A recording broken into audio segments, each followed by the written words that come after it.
Lecture. Okay, so this is an consecutive sixth lecture of fluid mechanics.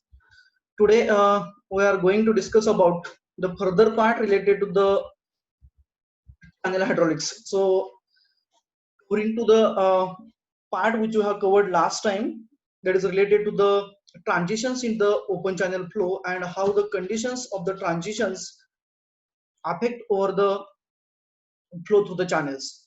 So this is one of the transition we have considered last time, that is in the form of hump.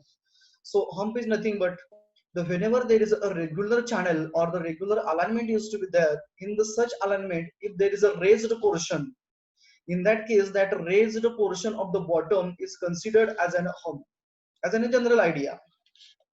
So whenever such type of the raised portion exists in the path of the flow, in that case, how the flow parameters or the associated entities of the flow used to change, that we had seen last time. As a refreshment, we'll go for that, and next we'll further move forward.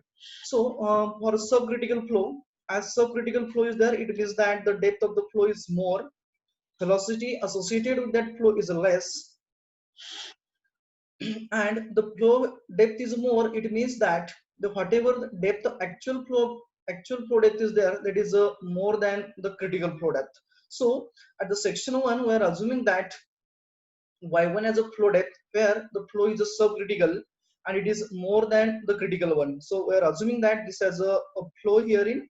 This is the top surface of the water which is flowing over there, and up to this will be the y1. Here it has been indicated that is y1 is greater than yc before the hump. But when such type of the subcritical flow where the Froude number is less than 1, flow velocity is so less, approaches to the hump or the barrier or the obstacle in the path, suddenly there is to observe a drop in the flow depth. It means that when such type of the high depth of the flow approaches the hump or the barrier, in that case it results in the reduction in the depth and there is a slightly increase in the velocity. But whenever that flow approaches or further moves over the hump or the raised portion, in that case we observe that, or if you plot the specific energy curve, there is a reduction in the specific energy. It means that for the subcritical flow, when it is passes through the or over the hump or the raised portion, it results in reduction in the specific energy and increase in the flow velocity, whereas the depth of the flow is goes on reduced to 1. So this is about our characteristic about the subcritical flow. But whenever there is a condition of a supercritical flow, it means that for supercritical flow, the flow velocity will be the more one. It means that the Froude number or associated Froude number with respect to that flow is more. In that case, the flow depth is obviously less than the critical one. So here we are observing that at the section 1, so this is we are assuming as a flow.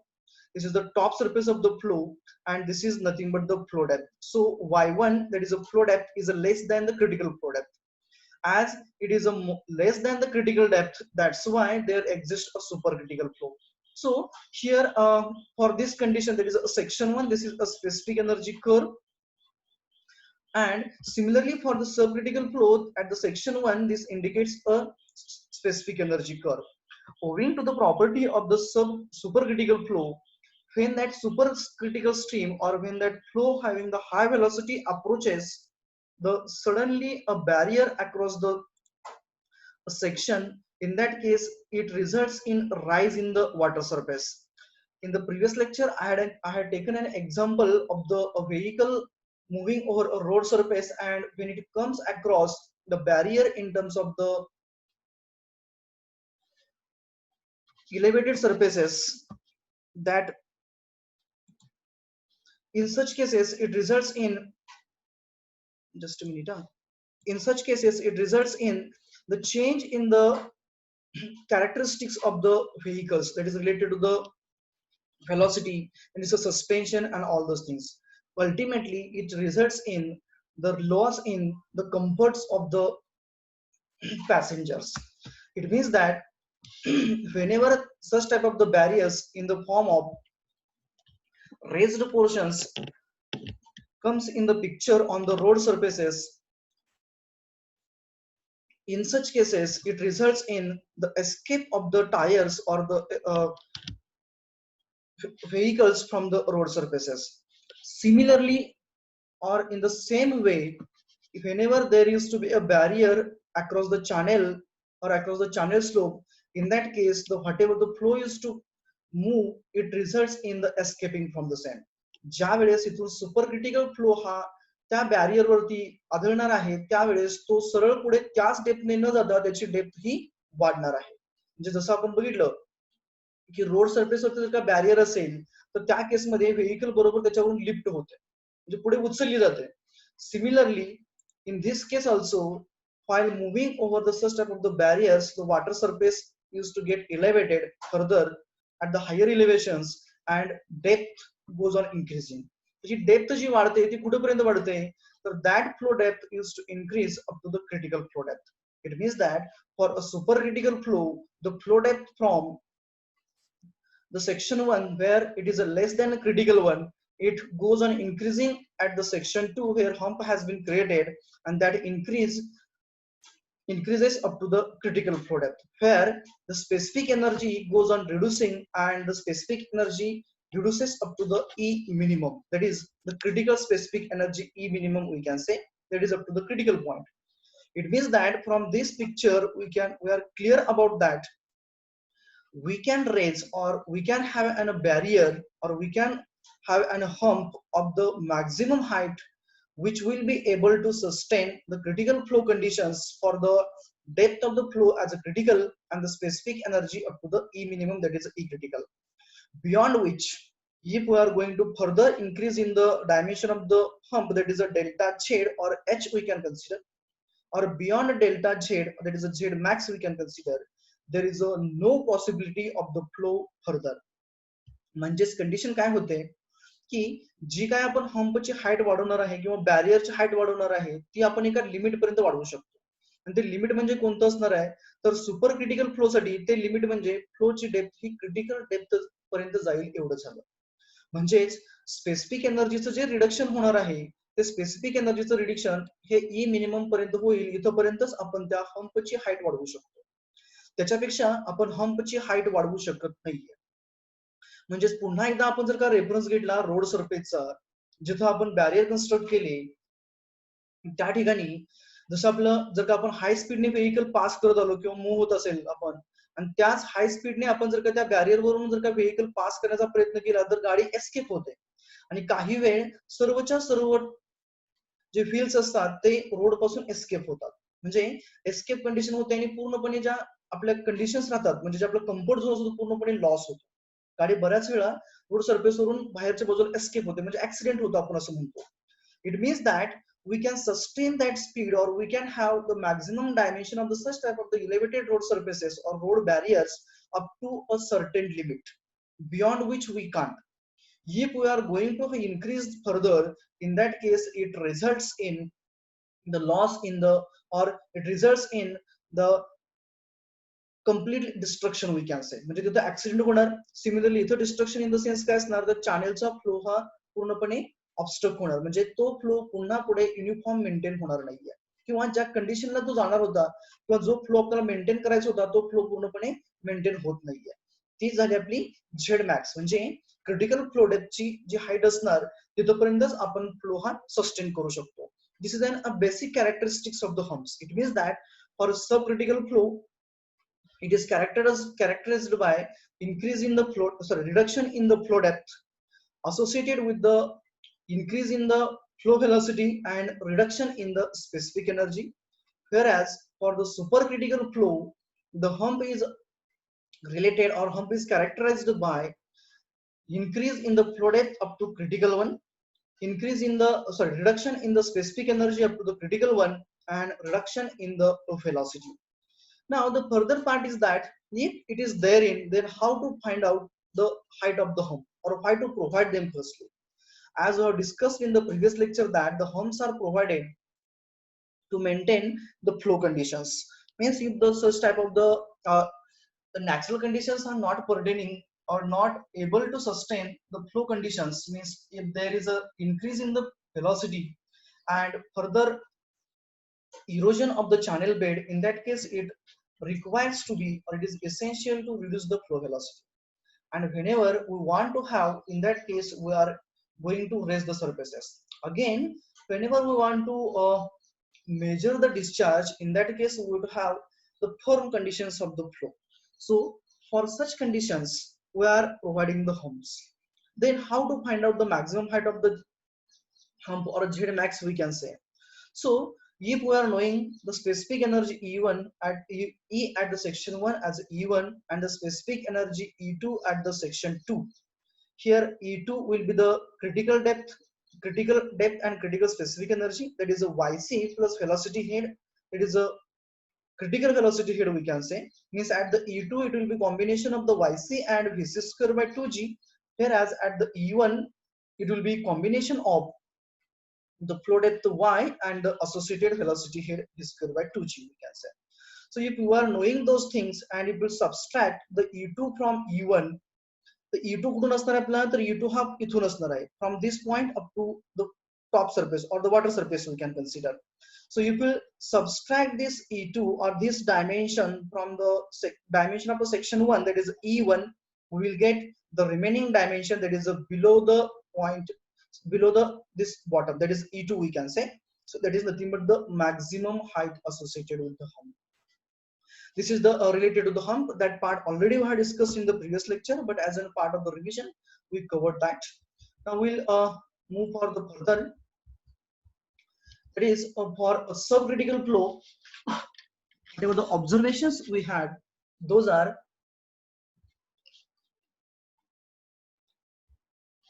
at the hump.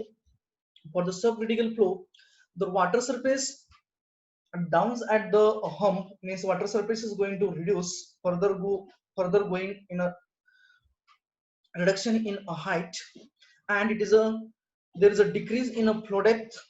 Flow depth compulsory कमी होत जाणार आहे, and it is associated with the decrease in a specific energy and increase in the velocity. That is related to the subcritical flow. That is, over the hump the depth of the flow decreases and the velocity head goes on increasing. That is related to the subcritical flow. Whereas for the supercritical flow, this is the condition for a supercritical flow. Here we have to observe the flow condition. The water surfaces increases at the hump. When that supercritical flow passes over the hump, it results in increase in its elevation. Here we are finding that it is an elevated dimension. It is the depth of the flow is at the section 2 is more than the depth of the flow at the section 1.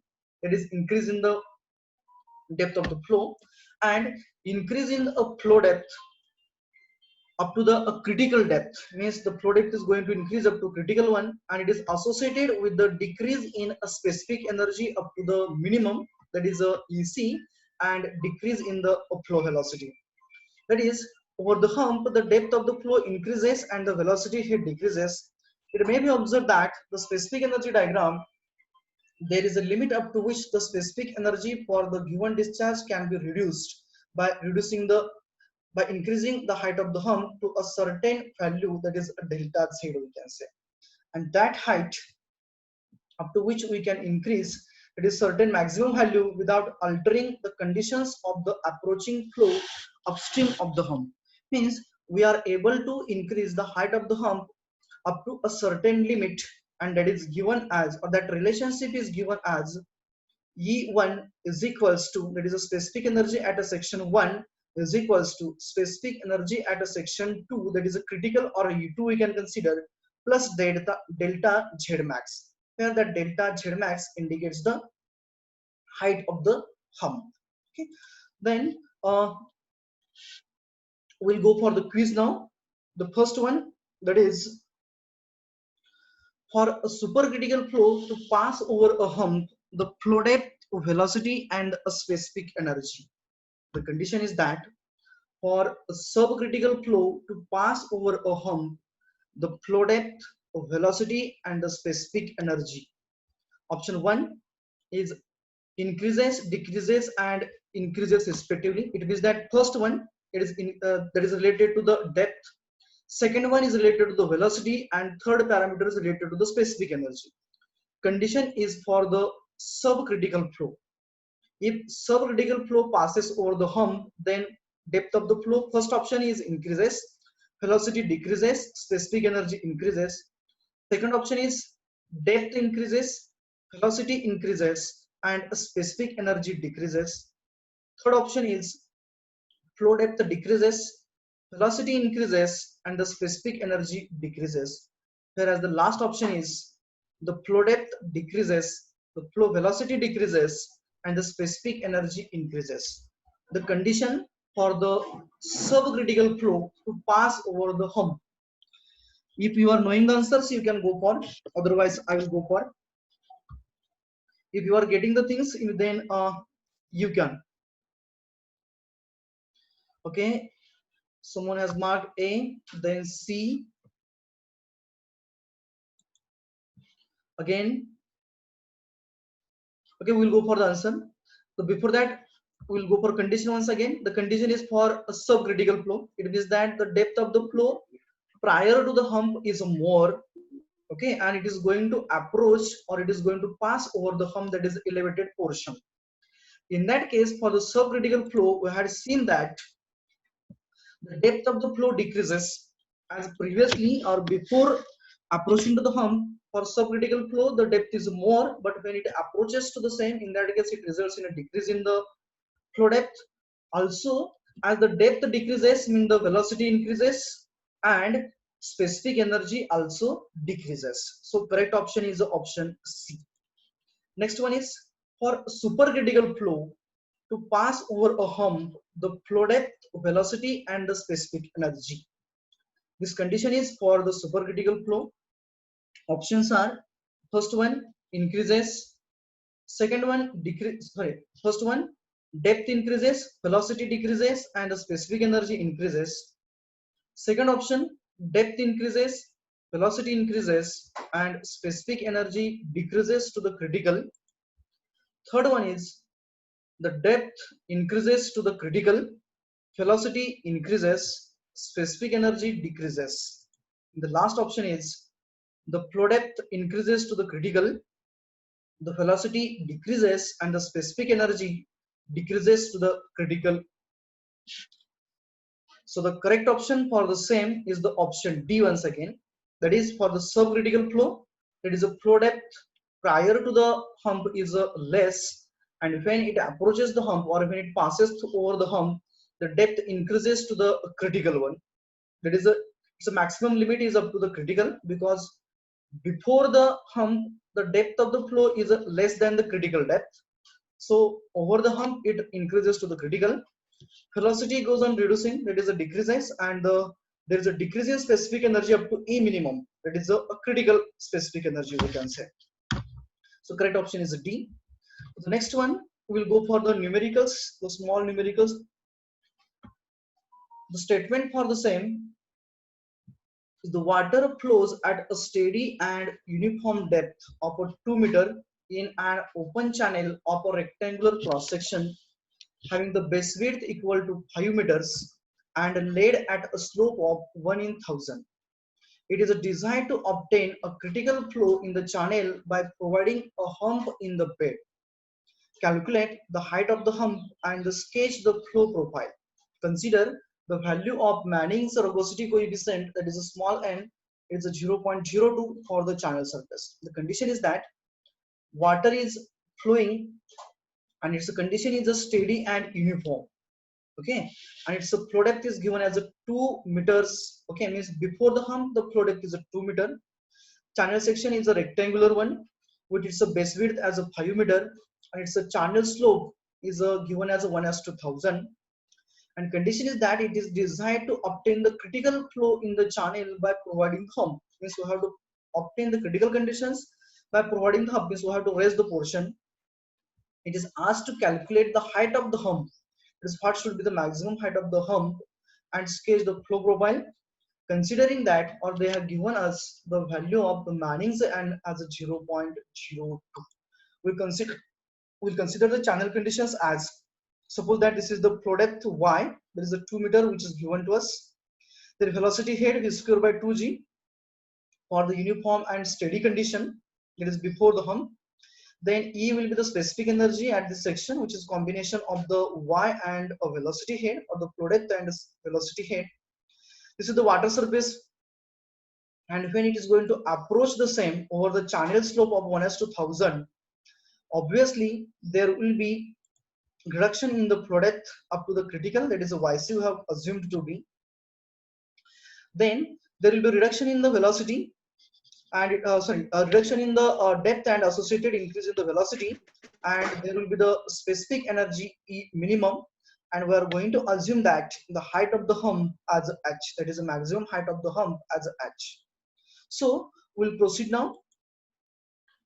From the given data, depth of the flow as a 2 meter, base width of the channel as a 5 meter, then bed slope as a 1:1000 and Manningsen as a 0.02. Now we'll calculate the parameters, those are required or essential, because at the last we have to calculate the h. It means that we have to deduct the magnitude of the E minimum from the E. It means that from the specific energy at the section 1, we have to deduct the magnitude of the critical specific energy or the E minimum, so that we will get the height of the hump, because they have asked us calculate the height of the hump. Okay, म्हणजे इथं आपल्याला जी हम्पची height काढायची आहे, की जर का हम्पची height H काढायची असेल तर आपल्याला स्पेसिफिक एनर्जी ही जी असणार आहे आपली सेक्शन 1 ला, किंवा जिथं युनिफॉर्म स्टेडी फ्लो आहे त्याच्यामधून आपल्याला स्पेसिफिक मिनिमम स्पेसिफिक एनर्जी जी हम्पच्या ठिकाणी असणार आहे ती वजा करावी लागेल, जेणेकरून आपल्याला हम्पची हाईट मिळेल. मग त्याच्यामध्ये पॅरामीटर्स कोणकोणते येणार, तर क्रिटिकल फ्लो डेप्थ YC येणार, त्यानंतर ना क्रिटिकल व्हेलॉसिटी VC येणार. मग जर का क्रिटिकल व्हेलॉसिटी VC असेल, क्रिटिकल फ्लो डेप्थ असेल, तर याचा अर्थ आपल्याला स्मॉल क्यू काढावं लागेल. त्याच्यानुसार आपल्याला रिलेशन वापरावं लागेल स्मॉल क्यू आणि YC चं क्रिटिकल डेप्थ, त्यानुसार आपल्याला E मिळेल.